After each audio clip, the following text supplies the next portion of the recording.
रहीमन धागा प्रेम का मत तोड़ो चटकाए, टूटे से फिर ना जुड़े, जुड़े गांठ पड़ जाए। दोस्तों, रिश्ते बनाना तो बड़ा आसान होता है, पर निभाना बहुत मुश्किल। क्योंकि रिश्तों की डोर, और खासकर मोहब्बत के रिश्ते की डोर, बहुत ही कच्ची होती है। प्रेम की डोर एक बार टूट कर किसी तरह अगर जुड़ भी जाए तो भी गांठ तो बन ही जाती है। नमस्कार, आदाब और सत श्री अकाल। मैं हूं ललित और आप देख रहे हैं सिने सरगम। इन दिनों हम बात कर रहे हैं ट्रेजेडी क्वीन मीना कुमारी की। पिछले 2 एपिसोड में हम मीना कुमारी के जन्म से लेकर फिल्मों में उनकी शोहरत, कमाल अमरोही से उनकी मोहब्बत और फिर चोरी छिपे शादी होने तक की कहानी जान चुके हैं। तो आइए आज जानते हैं आगे की कहानी। कमाल चाहते थे कि शादी के बाद मीना फिल्मों में काम ना करें, लेकिन 4 साल से ही कैमरे की लाइट्स की चकाचौंध के बीच बड़ी हुई मीना के लिए अचानक से ये सब छोड़ देना और अपने आप को इससे अलग कर देना आसान नहीं था। और ये भी उस वक्त जब बैजू बावरा ने उनके करियर को एक नई उड़ान दे दी थी। बहरहाल कमाल ने काम करने के लिए मीना कुमारी के सामने कुछ शर्तें रखी। जैसे मीना एक बार चल रही फिल्में पूरी हो जाने के बाद आगे फिल्मों में काम नहीं करेंगी। वो अपना बदन दिखाने वाले कपड़े नहीं पहनेंगे। वो शाम 6 बजे से पहले घर लौट आएंगे और किसी भी को स्टार से लिफ्ट नहीं लेंगे। उनके मेकअप रूम में स्टाफ के अलावा और किसी की भी एंट्री नहीं होगी, वगैरह वगैरह। कहते हैं कि उस वक्त तो मीना ने ये सब बातें मान ली, मगर एक हीरोइन के लिए अपनी प्रोफेशनल लाइफ में इन शर्तों को निभाना बड़ा मुश्किल था। और कई बार जब ये शर्तें टूटती थीं, कमाल अमरोही को उसकी खबर मिल जाती थी। मशहूर मैगजीन सरिता में प्रकाशित एक लेख के अनुसार मीना कुमारी और कमाल अमरोही की मोहब्बत में दरार आने की शुरुआत 1955 के फिल्म फेयर अवार्ड फंक्शन से ही हो चुकी थी। दरअसल हुआ यूं कि फिल्म परिणीता के लिए मीना को फिल्म फेयर का पुरस्कार मिलना था और कमाल और मीना एक साथ दर्शक दीर्घा में बैठे थे। लेकिन जैसे ही मीना का नाम अवार्ड के लिए पुकारा गया, वो स्टेज पर जाते वक्त अवार्ड मिलने की खुशी में अपना पर्स सोफे पर ही भूल गई। और हुआ कुछ इस तरह कि स्टेज से उतरकर मीना को अपने सोफे तक जाने का समय ही नहीं मिला और वो सीधे अपने घर चली गई। और बाद में अभिनेत्री निम्मी ने उनका पर्स लाकर उनको दिया। मीना ने जब कमाल से इस बारे में पूछा कि वो उनका पर्स क्यों नहीं लाए, तो कमाल अमरोही ने बड़ा अजीब सा जवाब दिया। बोले, मैंने पर्स देखा तो था लेकिन उठाया नहीं, क्योंकि आज मैं तुम्हारा पर्स उठाता तो कल मुझे तुम्हारे जूते उठाने पड़ते। कहते हैं कि इस घटना के बाद से ही दोनों के बीच रिश्ते की ये डोर कमजोर होने लगी।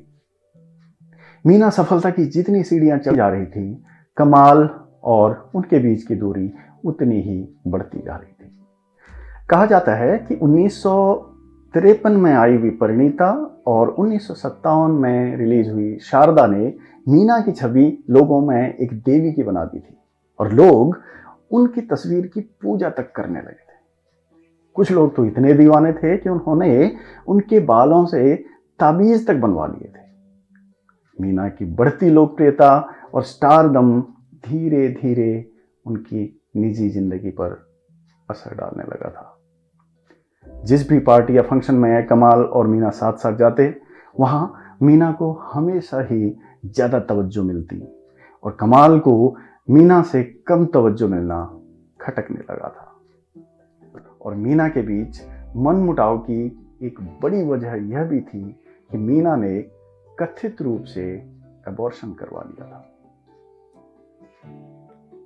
बकौल ताजदार अमरोही, कुछ लोगों ने मीना को ये कहा कि अगर उसे बच्चा होता है तो उसकी छवि खराब हो जाएगी और इसका असर मीना के करियर पर पड़ेगा।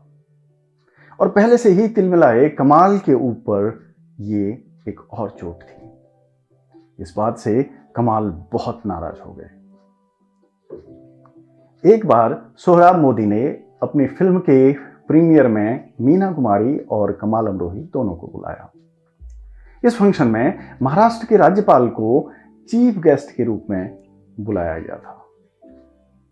उनसे परिचय करवाते हुए सोहराब मोदी ने कहा, ये हैं बेहतरीन अदाकारा मीना कुमारी और ये हैं इनके पति कमाल अमरोही।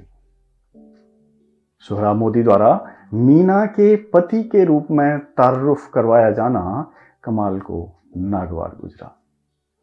उन्होंने तपाक से जवाब दिया, मैं कमाल अमरोही हूं और ये है मेरी पत्नी बेहतरीन अदाकारा मीना कुमारी। और ये कहकर वो गुस्से से तमतमाते हुए फंक्शन से निकल गए। 1963 में साहिब बीबी और गुलाम को बर्लिन फिल्म फेस्टिवल में भारतीय एंट्री के रूप में चुना गया और मीना कुमारी को एक प्रतिनिधि के रूप में बर्लिन भेजने की बात हुई। उस समय के सूचना एवं प्रसारण मंत्री सत्यनारायण सिन्हा ने 2 टिकटों की व्यवस्था की, एक मीना कुमारी के लिए और दूसरी उनके पति कमाल अमरोही के लिए। लेकिन कमाल ने अपनी पत्नी के साथ जाने से इनकार कर दिया और ये बर्लिन यात्रा कभी पूरी ही नहीं हुई।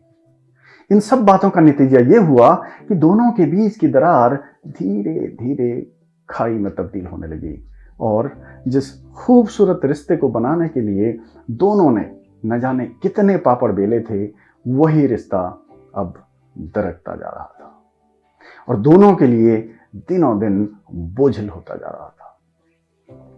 इस तरह मीना कुमारी ने करियर में जितनी बुलंदियां हासिल की, निजी जिंदगी में उतनी ही मुश्किलें झेली।